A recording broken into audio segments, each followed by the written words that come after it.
خانہ کعبہ کے متولی اور مکہ کے سردار اور رئیس تھے. سب کچھ اللہ تبارک و تعالیٰ نے ہم کو ادھر عطا فرمایا تھا، اور پھر اللہ تبارک و تعالیٰ نے حضور علیہ السلام کو مدینہ منورہ ہجرت کا حکم فرمایا. اس میں ہمارے لیے ایک نصیحت ہے، ایک عبرت ہے. حضور علیہ السلام کا جو روزہ مبارکہ ہے وہ مدینہ منورہ میں بنا. مکہ مکرمہ میں اللہ تبارک و تعالیٰ کی تجلیات اور انوارات اور وہاں کی جو نسبتیں ہیں وہ بہت زیادہ ہے، اور کارخانہ عالم میں جو اللہ تبارک و تعالیٰ کی رحمتوں کی تقسیم ہے وہ بالکل بیت اللہ شریف سے. اور خانہ کعبہ کی برکت ہے کہ جو اللہ تبارک و تعالیٰ نے اس کی بڑی فضیلتیں بیان فرمائی اور اس پہ رتبہ دیا، مقام عطا فرمایا.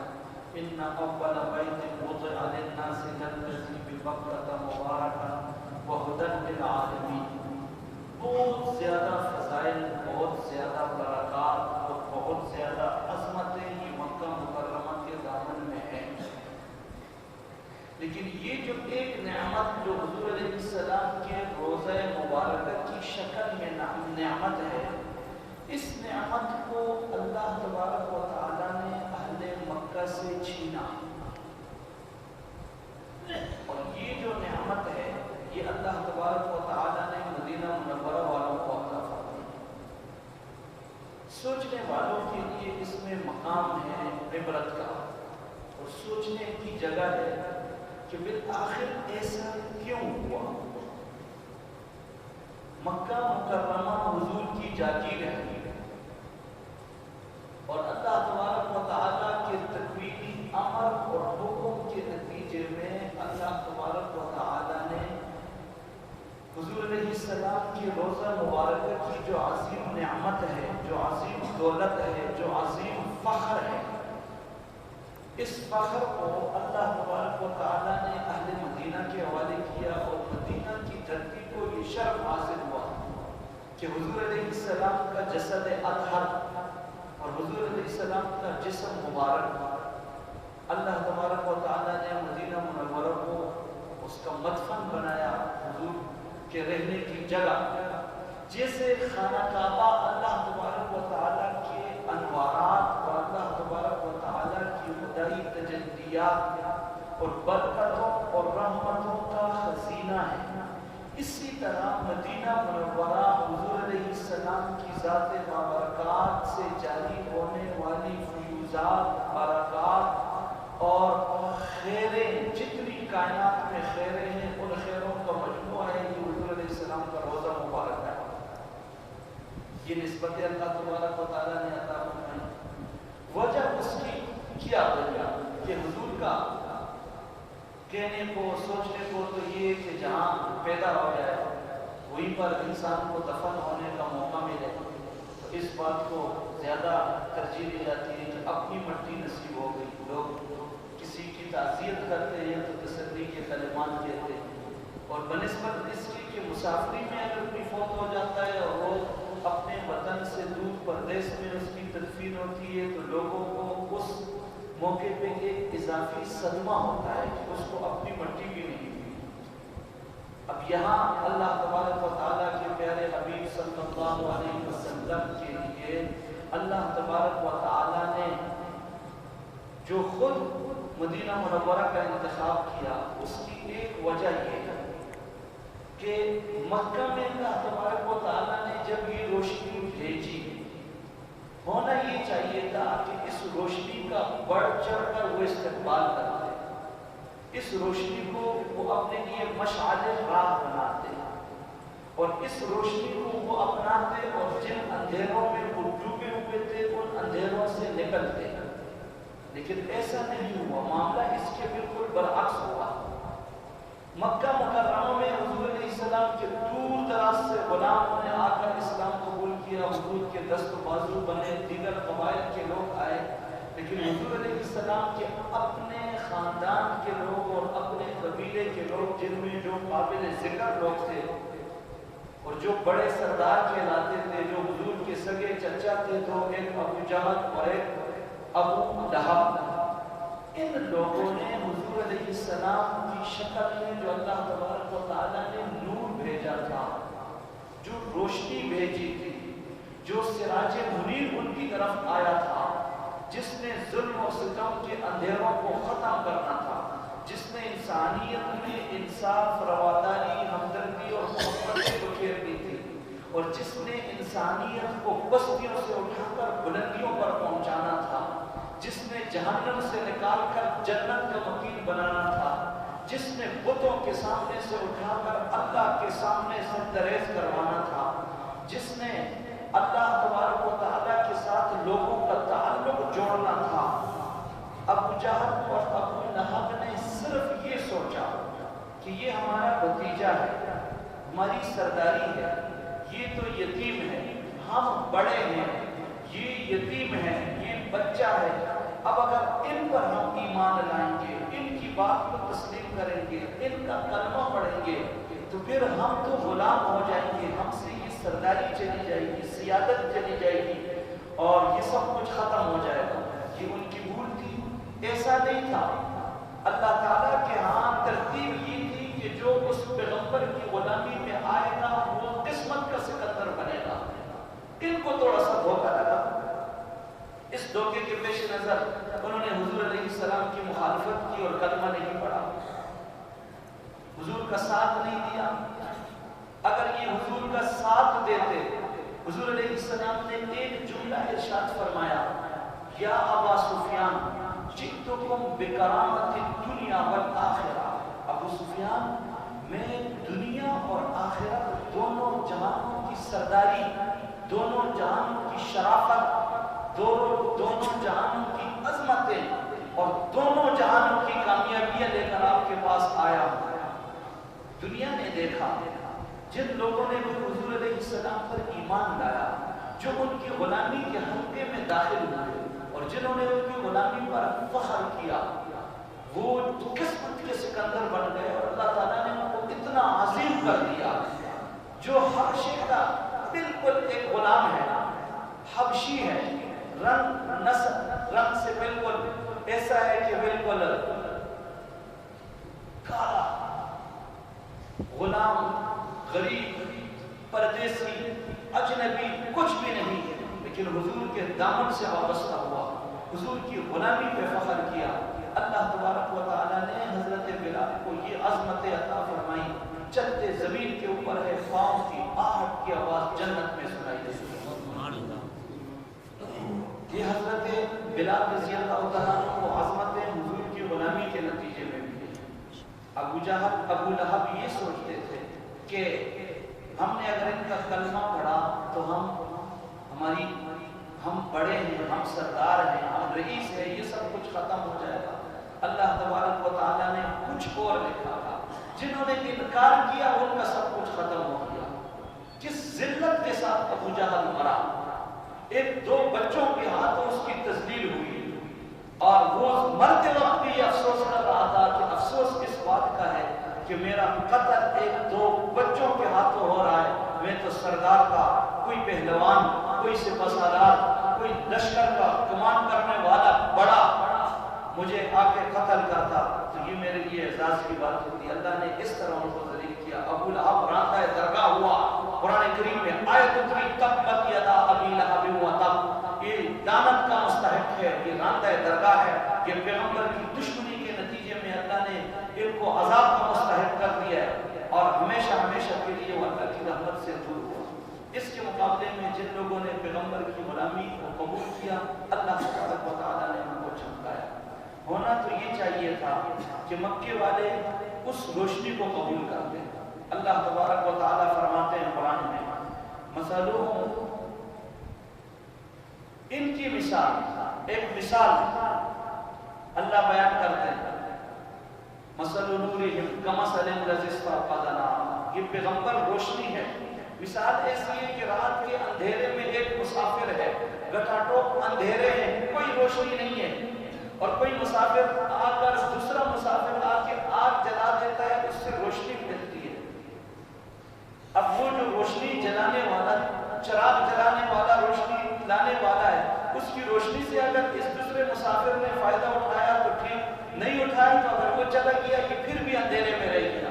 اللہ نے ان کی مثال دی کہ میں نے پیغمبر کی شکل میں نور بھیجا، روشنیوں کا پیغام لے کر آئے، وہ صداقتوں کا پیغام لے کر آئے، اور انہوں نے اس کی تائید نہیں کی، اس کو قبول نہیں کیا۔ تو اللہ نے فرمایا کہ جو روشنی نا میں مکے میں نے روشنی بھیجی تھی، جب انہوں نے ناقدری کی، اللہ نے فرمایا ذهب اللہ بنورہم، اس روشنی کو اللہ نے ان سے اٹھا لیا، اور یہ پھر ابو جہل، ابو لہب اور ان کے ماننے والے تاریکی میں رہ گئے۔ وَتَرَكَهُمْ فِي ظُلُمَاتٍ لَا يُبْصِرُونَ، بظاہر وہ یہ سمجھتے ہیں کہ ہم تو دیکھتے ہیں، ہم تو دیکھنے والے ہیں، لیکن حقیقت یہ ہوئی کہ وہ دیکھنے والے نہیں تھے۔ دنیا میں آج بھی نا اس چیز کی لڑائی ہے۔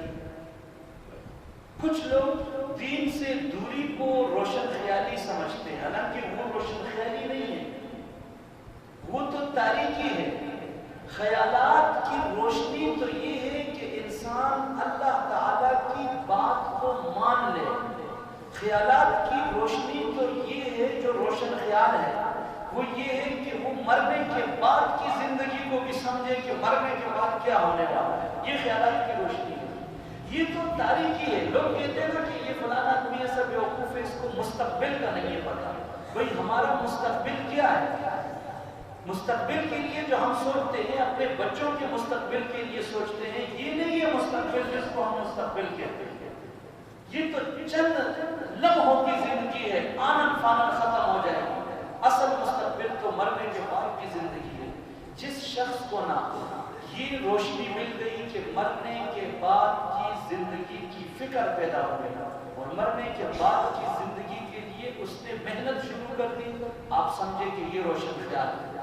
یہ روشن خیالی نہیں ہے کہ آپ شریعت کو پامال کر دیں، یہ روشن خیالی نہیں ہے کہ آپ اللہ تعالیٰ کے حکموں کو نظر انداز کر دیں۔ آج کل روشن خیالی کا نام انہوں نے یہ رکھا ہے کہ جو شخص جتنا شریعت سے دور ہوگا، الفاظ کیا استعمال کرتے ہیں، کہتے ہیں یہ تو روشن خیال ہے۔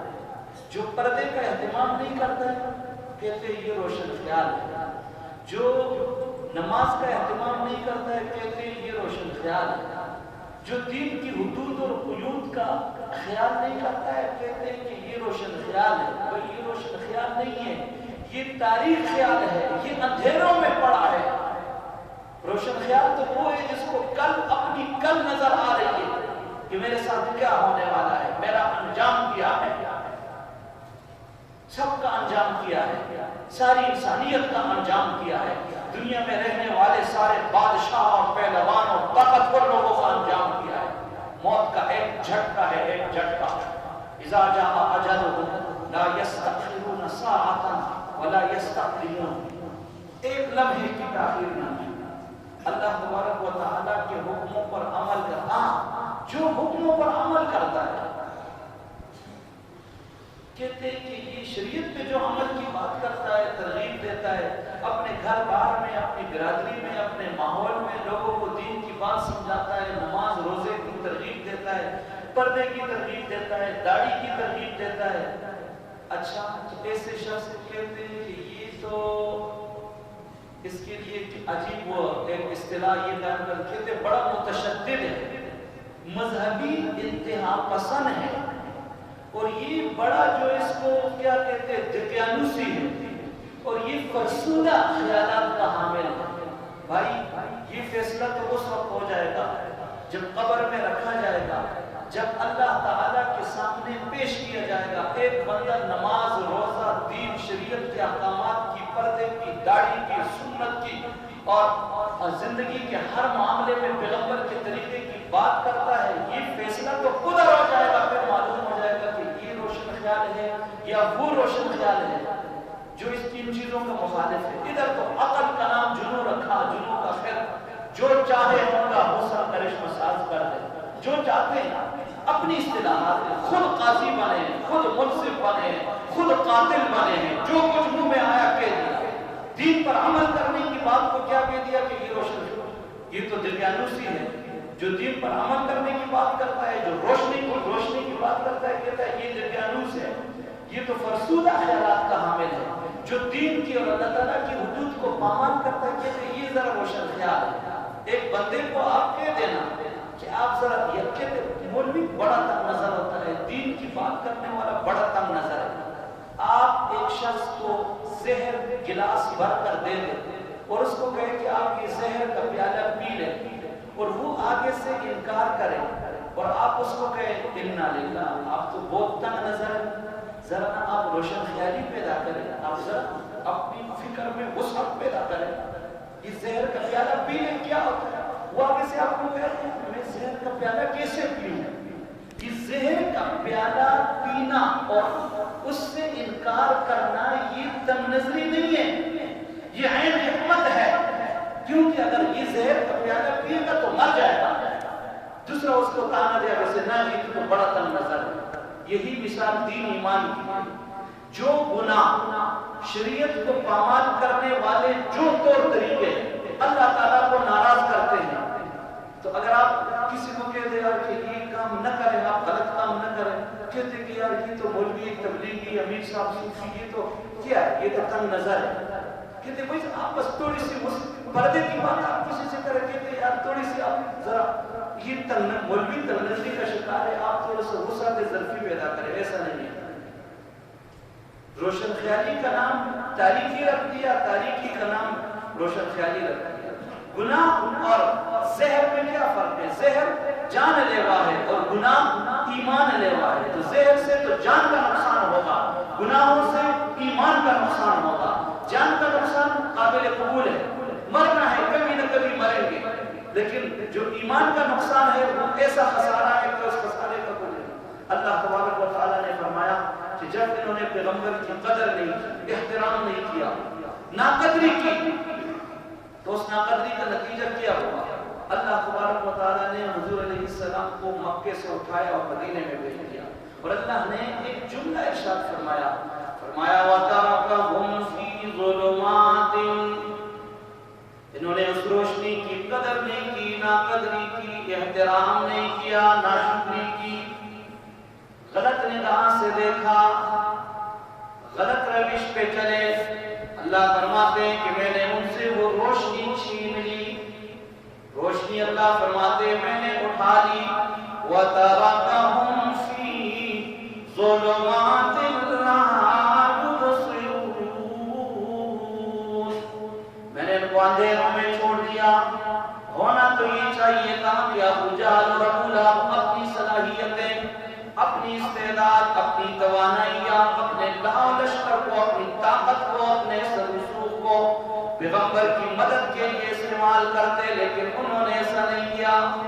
اللہ فرماتے ہیں اس کے نتیجے میں میں نے ان کو تاریکیوں میں چھوڑا، اندھیروں میں چھوڑا۔ تبت یدا ابی لہب وتب،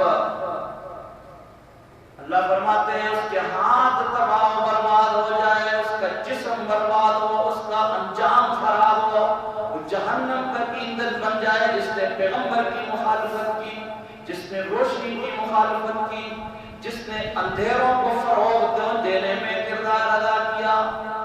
یہ بات ہم نے سمجھنی ہے۔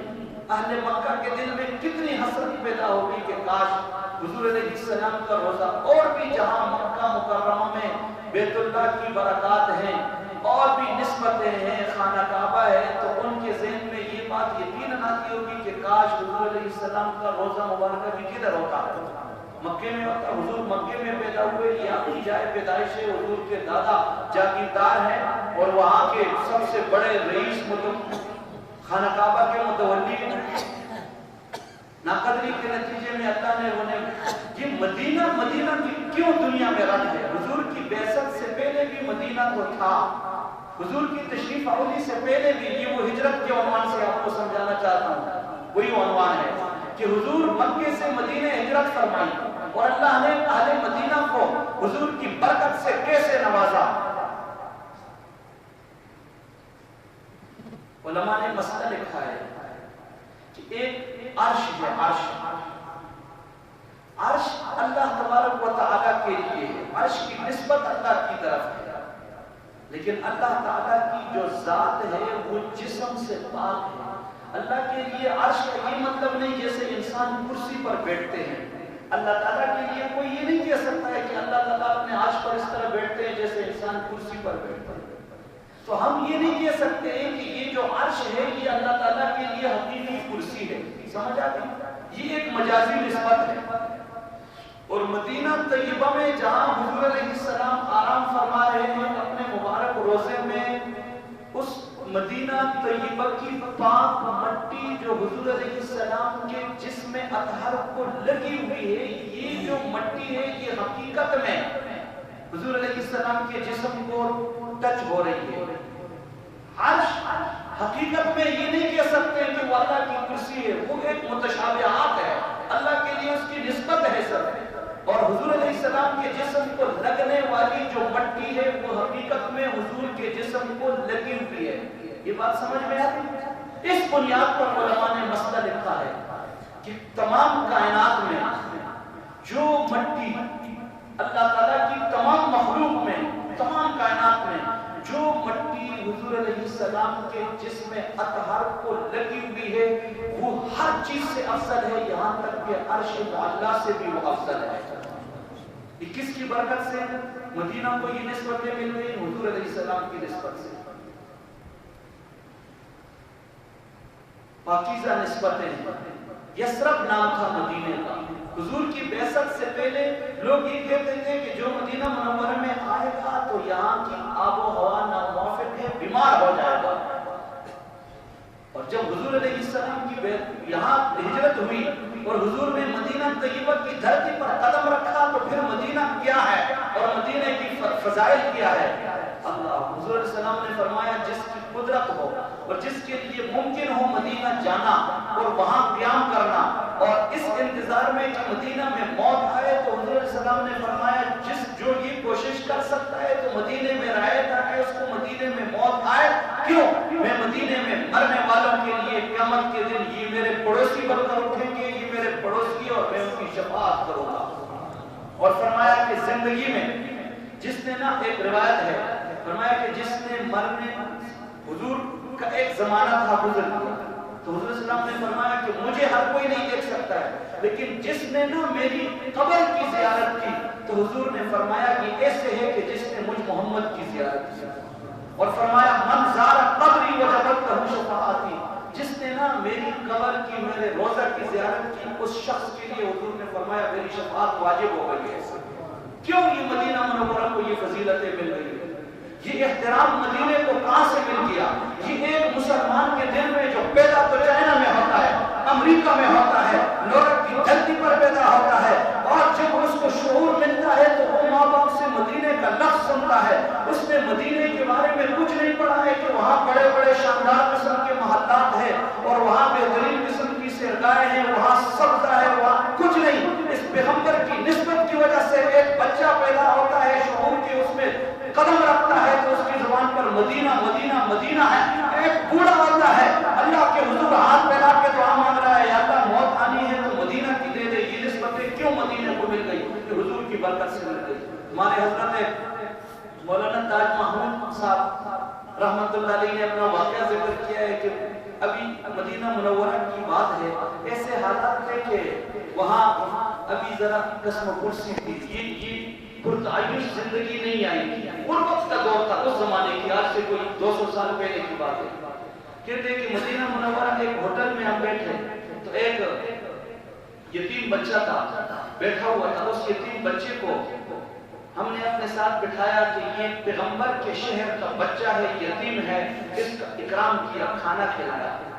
پھر کہتے ہیں کہ ہم نے اس بچے سے دل لگی کی باتیں کی تو باتوں باتوں میں ہم نے اس کو کہا کہ بیٹا آپ کو پاکستان لے جاتے ہیں، ٹھیک ہے، اور آپ کی وہاں ہر قسم طرح خدمت کریں گے اور آپ کو طرح طرح کی آسائش راحتیں دیں گے اور ساری چیزیں۔ کہتے ہیں بچے بات کر رہا تھا کہتا مجھے یہ چیز یہ ساری چیزیں ملیں گی۔ آخر میں اس بچے نے جواب دیا ساری چیزیں مجھے وہاں ملیں گی، پھر حضور علیہ السلام کے روضہ مبارکہ کی طرف اس بچے نے اشارہ کیا اور کہا کہ یہ نعمت بھی مجھے وہاں ملے گی.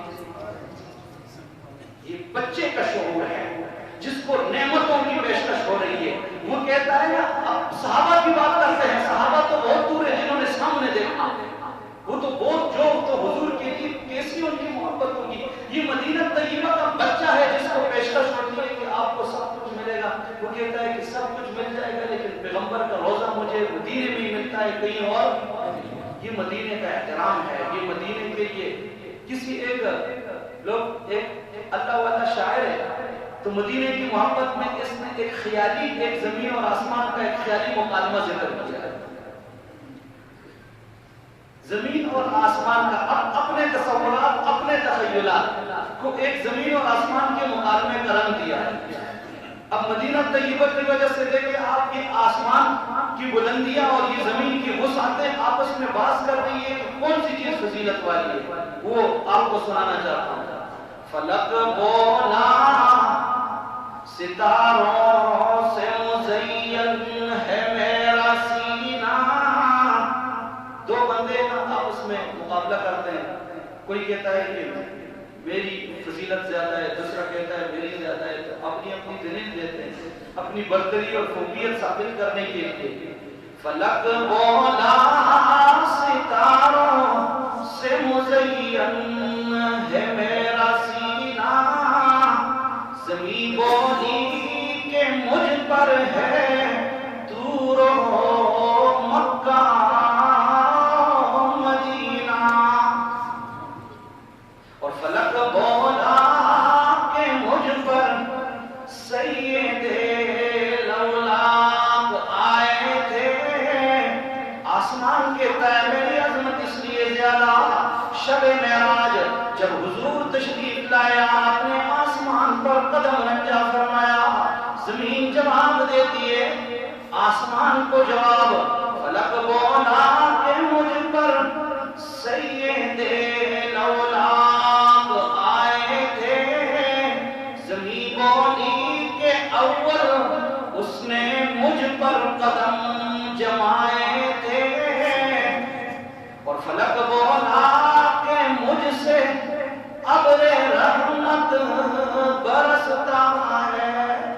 میرا مقام اس لیے زیادہ, آسمان کہتا ہے کہ رحمت کی بارش برستی ہے. آسمان سے بارش برستی ہے تو زمین کو تازگی ملتی ہے, نکھار ملتا ہے, اس کی رونقوں میں اضافہ ہوتا ہے. اور یہ مردہ ہو چکی ہوتی ہے, اللہ فرماتے ہیں فَأَحْيَيْنَا بِهِ الْأَرْضَ بَعْدَ مَوْتِهَا. مردہ زمین کو یہ بارش کے نتیجے میں ہم نکھار دیتے ہیں, زندگی دیتے ہیں. فلک بولا کہ مجھ سے ابر رحمت برستا ہے. زمین بولی کہ تو تربت محمد کو ترستا ہے. آسمان سے بارش تو برستی ہے لیکن روضہ رسول کی جو دولت اور نعمت ہے وہ زمین کے ایک ایسی جگہ پر جس کو مدینہ الرسول کہا جاتا ہے. ہمارے حضرت مولانا سعید احمد خان صاحب رحمۃ اللہ علیہ تبلیغی جماعت کے بڑے بزرگوں میں سے تھے. تشکیل میں تھے تو اچانک نہ اپنے ساتھیوں سے کہا کہ جی میں نے اب مدینہ طیبہ جانا ہے. لوگوں نے کہا کہ حضرت ابھی اور اللہ کے دین کو پھیلانے کے لیے ہم نے اور آگے جانا ہے اور ہماری لمبی تشکیل ہے. حضرت نے فرمایا نہیں اب برداشت نہیں ہے, مدینہ طیبہ کا فراق برداشت نہیں ہے, جانا ہے. جانے لگے, ٹکٹ ہو گیا اور جہاز پہ سوار ہوئے. جہاز مدینہ منورہ کی حدود میں داخل ہو رہا ہے اور نیچے سبز گنبد کا خوبصورت اور نرالا منظر سامنے آ گیا. ادھر انہوں نے کچھ محبت کا اظہار کیا, بہت محبت سے. محمد کا روزہ قریب آ رہا ہے, بلندی پہ اپنا نصیب آ رہا ہے. اور فرشتوں ہی دے دو پیغام ان کو کہ خادم تمہارا سعید آ رہا ہے. حضرت نے یہ نعتیہ کلام پڑھا اور حضور کے روزے میں جا کے حاضر ہوئے.